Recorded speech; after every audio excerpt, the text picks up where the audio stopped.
Hello everyone, I'm Brian, and today I'm going to be answering comments. Anyway, I always wanted to do this, so I'm not going to say who said what, but I will leave the name in the comments. I'll probably pin my own comment on there and put someone's name on there if I've answered your question. Some of these are going back really far back, and you'll probably see a lot of edits too, because I'm going to be pausing, thinking, or reading, or getting the next comment ready. Alright, so the first comment.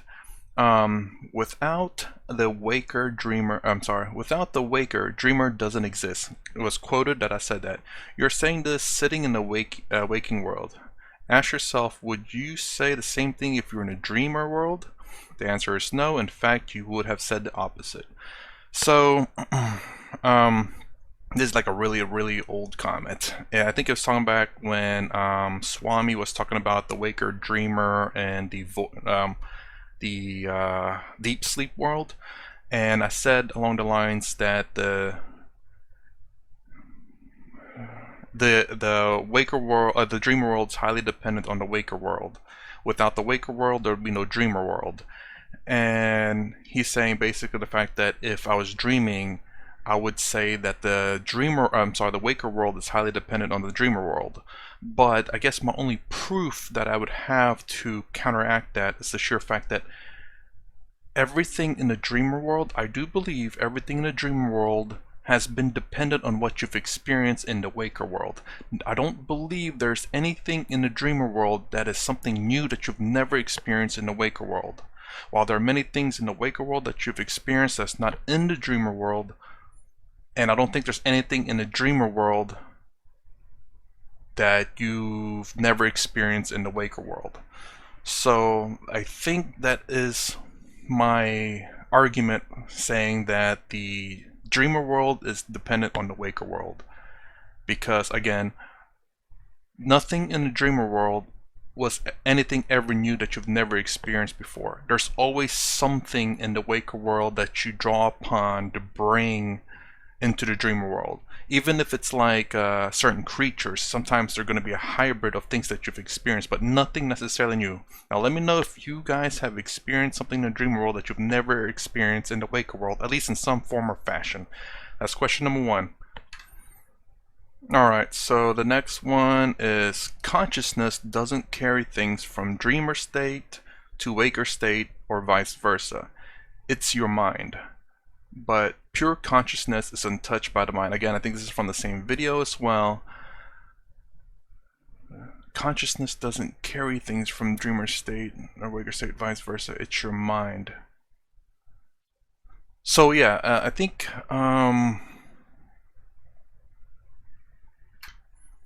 okay, so I do agree that pure consciousness is untouched by the mind. But there is something that carries between the dreamer and the waker state. There's something that carries between, because again, like I answered the first question, or the question before this, was the fact that things that you've experienced in the waker world is in fact transferred to the dreamer world. So there's something connecting it there, and that's more than likely the mind. So I'm not necessarily disagreeing, I'm just, I guess, reiterating here that at least in terms of, I think Swami was saying they're separate, not they don't interfere with each other. But I was like, no, there has to be some kind of transfer between the waker state and the dreamer state, because again, my proof of that would be the things that you've experienced in the waker world is in the dreamer world as well. And I don't think the dreamer world ever comes up with anything new. Anything that you've not experienced will not be in the dreamer world. So I'm not necessarily disagreeing with this comment here. Consciousness doesn't carry things from dreamer state to waker state or vice versa. But pure consciousness is untouched by the mind. So your consciousness, the thinking process, the I process, whatever that may be, the Turiya, is forever unchanging. Absolutely, I can agree with that there. But there is something that carries something from the waker world to the dreamer world. And he says it's your mind, and I do believe that so far, that again, all your experiences in life is in your mind. And whenever you are, I would say, conscious about things, when you're aware of things, when you're aware of things, your mind It's all based on the things in your mind. How do I say that correctly? So basically, when you're aware, when you're aware in the dreamer state, you're only aware of the things that you've experienced. When you're aware in the waker state, you're only aware of the things that you experience. And that is, all those awareness are stored in your mind. And sometimes you forget. Again, we don't have perfect sense organs or mind. And also, funny enough, actually, I believe this is kind of confirmed that we do have multiple dreams. I think we dream every day. I believe someone said that, but we don't always remember it, which is kind of weird. But we do obviously we do dream, and we do remember some things that we dream about. As a matter of fact, I dreamt 2 different dreams last night. It was really, I don't know why. But anyways, I don't know where it's going with that. But there is something that, again, something that transfers your experiences between your dreamer state and your waker state. Now the deep sleep, that's something different. You're not aware of that state, but maybe you do have pure consciousness there. All right, here's another one. It says success is only when other person fails. Not necessarily true, because if someone discovers something that can benefit humanity, well, everyone technically wins there. I think this was on a comment on a video. I'm sorry I didn't get the video, just I was more worried about the comment. Is I guess when we live in a world of competition, there's success. The only way we know who wins is if there's a success and a failure. But there's a couple of arguments for this, in my opinion. Just because someone succeeds and someone fails doesn't mean that everyone loses. When someone succeeds in finding a cure for cancer or for a disease, in a sense, everyone can win. It all depends how it's handled, of course. You know, if this dude decides that it costs $1 million for one dosage of it, then, well, he's going to definitely win. He's win regardless. But there's going to be a few winners instead of a lot of winners. But if he decides, hey, look, you know, we're gonna price this out to what it costs to make it, then a lot of people is going to win. There will still be some losers, because what if the cost to make that's like $100 or something like that, or $500 or $1,000? You know, not even everyone can afford $100. But I mean, if it's a life-saving shot, then a lot of people's got to save up. I'm just saying, unless it comes completely free. Which in the case, if it's completely free and the company's going to take a loss for it, well, the company's going to lose, because they spent a lot of money and resources to make this, and it's a complete loss for the company, but a win for everyone else. And don't think that it's cheap to make these things, because, you know, sometimes these things are in research for 20 years, and you got to think about the electricity cost, the facility cost, and then the cost to pay those researchers. I'm sure the scientists are paid like 6 figures every year. So every year that this medicine or whatever it is in research, it's causing them a couple of $100,000s. So it's not to say that you know, success is only when other person fails. I don't believe that necessarily to be true. And something else to add to that, it's the fact that, you know, a failure is not necessarily a bad thing. You know, we tend to learn more from our failures than our successes, because the only thing we learn in the success is that you did it right the first time around. When you fail, you tend to learn a lot about hopefully people, when they fail, learn a lot from their failures, instead of just saying screw it and not even trying to figure it out, which I think is some of the problems in the world today. It's like, when you fail, if you're genuine about it, you will learn a lot about your failures than your successes, because you figure out what went wrong, what you could do better. Maybe it ends up developing better habits at work or whatever you're doing, honestly, because maybe you realize that your hands wasn't clean, or maybe you didn't really scrub the dish good enough and get the right results, and you're like, okay, every time I do this now, I have to, you know, wash my hands, scrub the dishes or whatever, and then you can get better results later on in other experiments. So you tend to learn a lot that way. Alright, here's a good one. Let's see. Brahman, which is pure consciousness, cannot experience itself without a duality, Maya, because experiencing of anything requires something as an object of experience. So Brahman, with his power of duality, manifests this world of Maya to experience itself. In this Maya, the law of karma exists.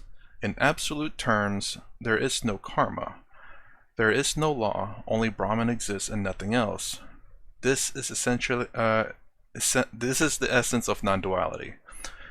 Also said, karma and Jivatman exist only in the world of Maya. And so in absolute terms, karma and Jivatman doesn't exist. Only because we identify ourselves as Jivatman and not Atman, we are subject to the fruits of karma. Those who identify with Atman and by conjecture Brahman are not subject to karma. So I want to go at it for the, let's see. Brahman, which is pure consciousness, cannot experience itself without a duality, Maya. Because experiencing anything requires something as an object to be experienced. So, let me see. Okay, here we go. So, let's just say this. So this is all Brahman, right? Everything in here is Brahman. But if it were to create, say, this thing called Maya, then there's this separation right here that would be duality. This would not no longer be a non-duality, because there's Brahman and then there's Maya, two separate things. Let's see here. Now let's say if, for example, Brahman created Maya in here. Because non-duality, everything is Brahman. So Brahman itself cannot experience Maya. Again, this is my understanding of it, so let me know if I'm wrong, because it is still within Brahman itself. So this is non-duality, because Maya is within Brahman itself. So Brahman cannot experience itself because Maya itself is within Brahman itself still. Unless you create this separate thing of Maya, which then requires a duality world. Am I making sense here? So Brahman, either this where everything is Brahman and this is non-duality, or you have this idea where this is not Maya, but Maya is something separate from Brahman, which then requires duality. I mean, mind you, we could very well still be all in Brahman, but then the idea of Maya would be something separate. But as far as I remember, I think everything is like this. Everything is Brahman. There's nothing separate from Brahman. So Maya is in Brahman, Atman is in Brahman, Jivatman is in Brahman, we are in Brahman, all objects are in Brahman. So there's nothing separate from Brahman, so there's non-duality throughout. So even karma is part of Brahman as well. Karma. And our individual selves, you know, look at that fancy drawing right there, are within Brahman. Let me just circle that there. It's not something separate, but it's just the ideas of these things and how we are just also ideas within Brahman. That's actually not a bad idea to look at. Karma is an idea in Brahman. We are ideas in Brahman. Maya is an idea in Brahman, because everything is Brahman. A rock is an idea in Brahman. And we have this shell as a way. We have this shell because we think we are separate from each other. We don't believe that we are part of Brahman, but in reality, we are part of Brahman.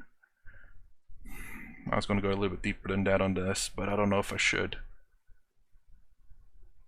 But basically, when we die, all our thoughts, all our experiences, it's going to go part of Brahman. And then the thing is, though, our thoughts and everything, I don't think stays in a bubble. Let me bring that back, actually. So thoughts are all in this bubble. I don't think it necessarily works like that. I think that our thoughts won't be in this bubble, but will just be in Brahman itself. Because there's no, whenever you die, there's no longer that discrimination between you and Brahman. Your thoughts, everything, I mean, actually, probably your thoughts, because it's part of your experience in the physical body, will die with the physical body. Your experiences itself will not go into Brahman. Brahman is just pure consciousness, unaffected by everything that's going on in Brahman, right? But in another video, I believe it's the reincarnation of Sadhguru, he was able to remember his past. So to me, that would mean there's something that's holding these thoughts or experiences together that can be reincarnated into another person.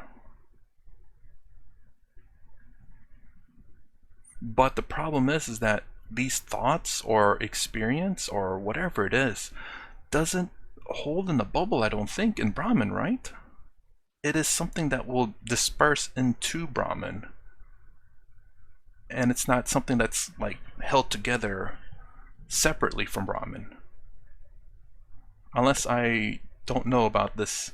I mean, they explained it in that video where, I forgot what they called it though. It's the only one time I've heard of this. I can't remember what it's called because I've only heard it once. I'm terrible at remembering. But that thoughts can be, and I like the bucket one, that's right. Where the thoughts, when you die, the bucket becomes empty in a sense, but your thoughts are still kind of there. And then you pour your bucket of water into the new body. And then you can remember your experience, reincarnation. But the problem is, I guess my problem is the fact that these thoughts are something that's, in a sense, I guess, part of Brahman, but yet separate, because it retains everything that this person right here experience. It's a retention of this person's experiences. It's still part of Brahman, but yet its thoughts and everything are still retained as something separate from Brahman. Which doesn't make sense to me, because everything is Brahman. So every thought and experience he has would be part of this bigger thing, Brahman. You know what I'm saying? So if I'm going to rewrite it down here, so this is Brahman B, then everyone's thoughts would be in here too as part of the big Brahman.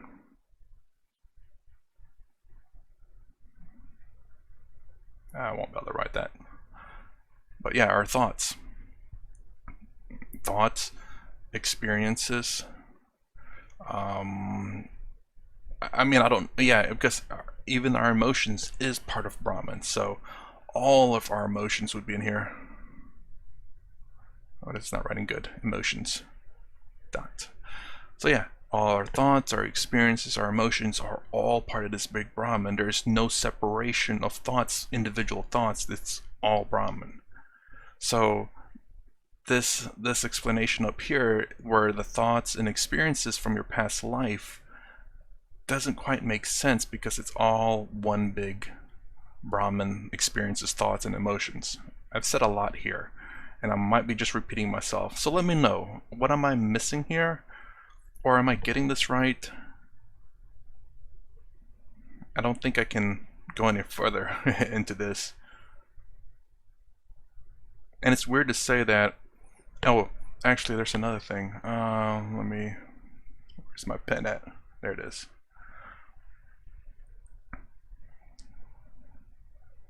So, what was that?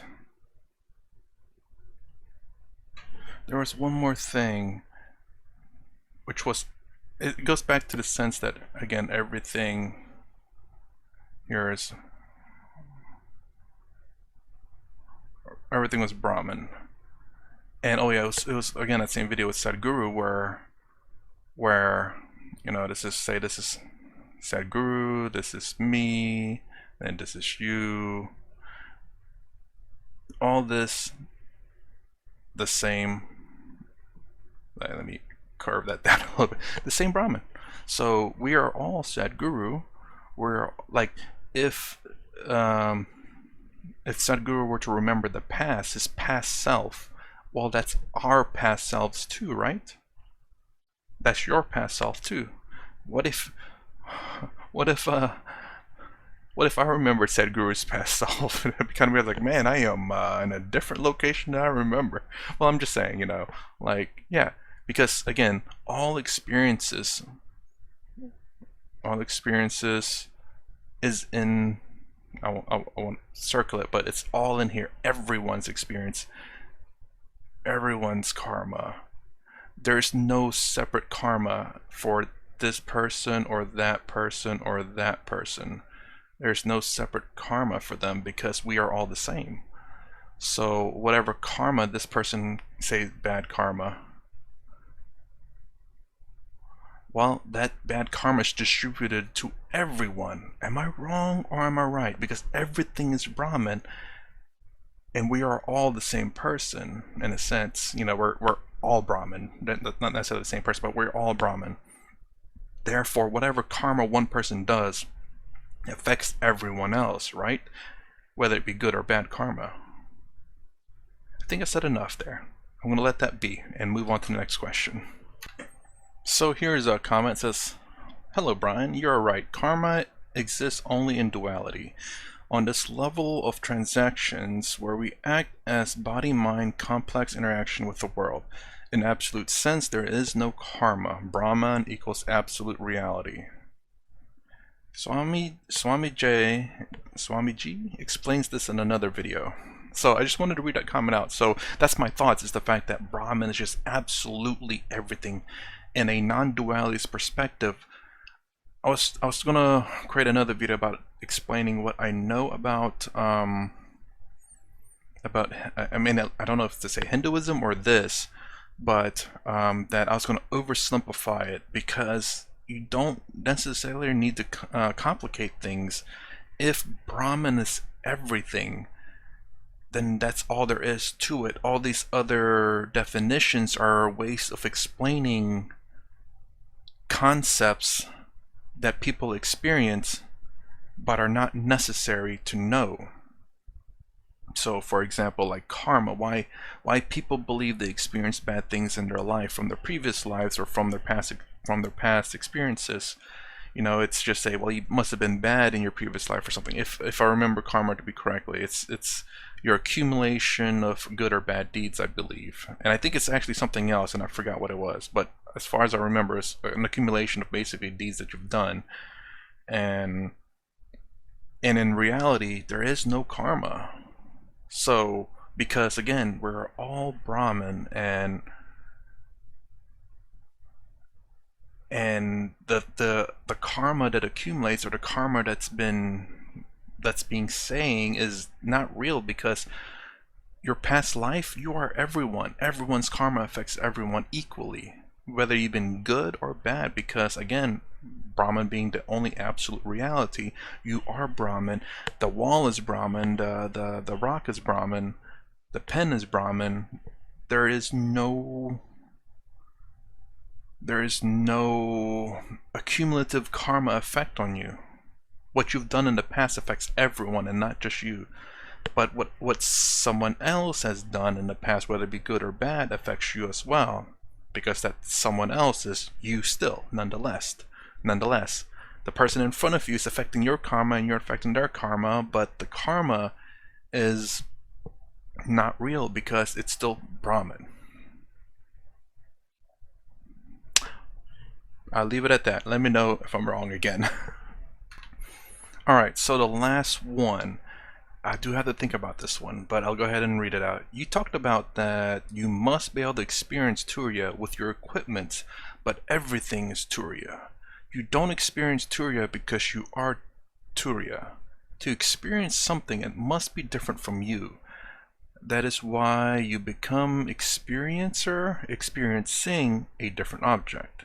This goes same as, can the seer be seen himself? There's a lot of people who commented this. There's a lot of videos that I've watched of this. I even said this. But of all of that, None of it clicked except whenever I finally read that, and I don't know why. It's the fact that you cannot experience the experiencer. So you cannot experience Turiya because you are Turiya. And the famous quote that I keep quoting is that you cannot experience yourself. Now don't get me wrong, that clicked, but that clicked even harder for some odd reason. So, but the weird thing is though, is that if everything is Turiya, then this is Turiya. And I'm experiencing it as it was in a separate object. Is it because... How is that explained then? If I cannot experience Turiya, but this is Turiya, how does that make logical sense?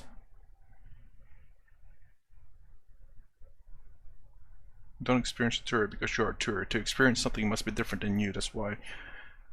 Okay, well, Turiya is Brahman basically, is it not? If you cannot experience Brahman and this is Brahman, then how's that possible? I'm going to pause because I'm going to think about that for a second. Okay, so I am Brahman, you are Brahman, we are Brahman, this is Brahman. If this is Brahman, and if what Swami says is true, that you cannot experience yourself, and if myself is Brahman, and if everything is Brahman, then I should not be able to experience this or even my hands. Or this mic. Oops, sorry. I saw it spiked up quite a bit. But yeah, right? Am I right? Or am I wrong? I definitely have to be wrong on something. I just don't know what it is. Because again, according to what Swami God Lord, I wish I could remember his name. Oh jeez. I'm terrible at his name, but the Swami that I watch mostly of says that you cannot experience yourself. And yourself is Turiya, yourself is Brahman, yourself is Atman, and Brahman is the only reality, and everything is Brahman, therefore this is Brahman, therefore I should not be able to experience this, but yet I am. If you say it's Maya, Maya is also part of Brahman.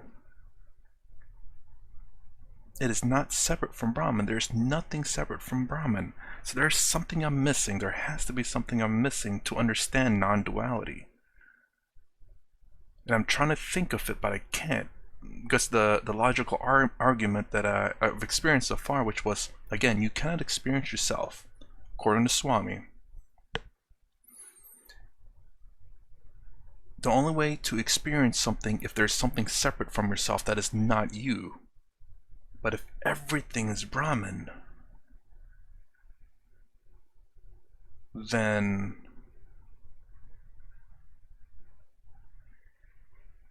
if I'm Brahman and this is Brahman, then I should not be able to experience this. There's something I'm missing. I probably haven't watched a video on yet. Again, I want to see those 7 arguments that they had for duality versus non-duality. So 7 arguments, 7 good points. I wanted a deeper analysis of it, and I remember watching the video. Swami was talking about that.